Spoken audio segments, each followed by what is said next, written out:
Who did pay for this trip? This was an officially cleared, congressional trip, cleared on a bipartisan basis.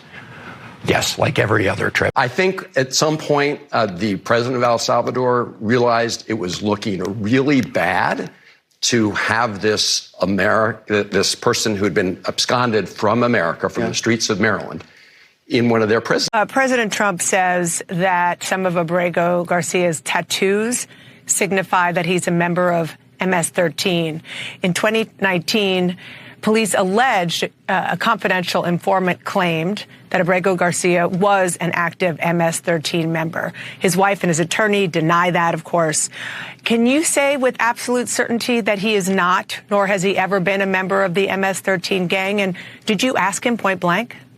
Well, Dana, what Donald Trump is trying to do here is change the subject. The subject at hand is that he and his administration are defying a court order to give Abrego Garcia his due process rights.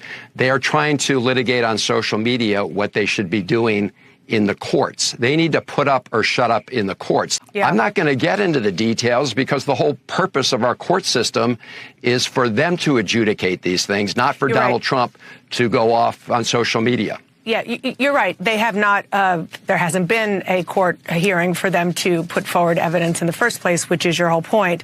But since you were the one person to have met with him, and since this is a thing, you say on social media, it's what we hear from Donald Trump and Republicans every day, all day long, you didn't ask him? I didn't ask him that because I know what his answer is. I'm almost at a loss for words for how outrageous it is. Here's an individual, the man who has been deported to his home country of El Salvador, who has been repeatedly documented by multiple federal and state authorities to be a member of MS-13, shocked the human conscience. That is who the Democrat Party is going to provide aid, solace, and comfort to, not to Senator Van Hollen's own constituents. No, his heart is reserved for an illegal alien who's a member of a foreign terrorist organization. I'm beyond appalled. We went through all of the due process, as you would call it, that is required by law.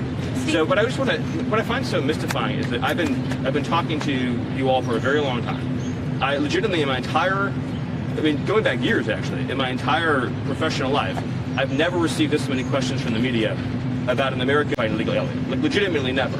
And all of you who are enjoying your lives and doing quite well, if you had children and you were living near any of these people, you would move away immediately.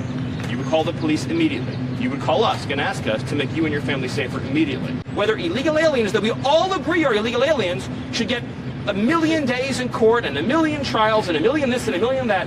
There's 15 million illegal aliens that violate into the country.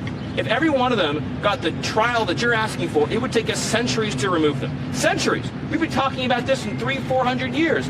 Their great-great-great-grandchildren would be the ones representing them in court. That's how long it would take. Illegal aliens who come to our country have to be removed, and they have to be removed quickly, and that is an essential component of having something that we like to call a country. Do you know the difference between a deportation order and a withholding order? Do you know the difference? Any of you, please. Do you? Well, we're not in the government. But you couldn't even spend 72 hours over the weekend learning the distinction, even writing and talking about it this whole time. Stephen, we're not going anywhere. On the gold cards. Just raise your hand. Does any of you know the difference between a deportation order and a withholding order? How do you know that he is a member of MS-13? The White House has repeatedly said according to intelligence. According to our government and his government.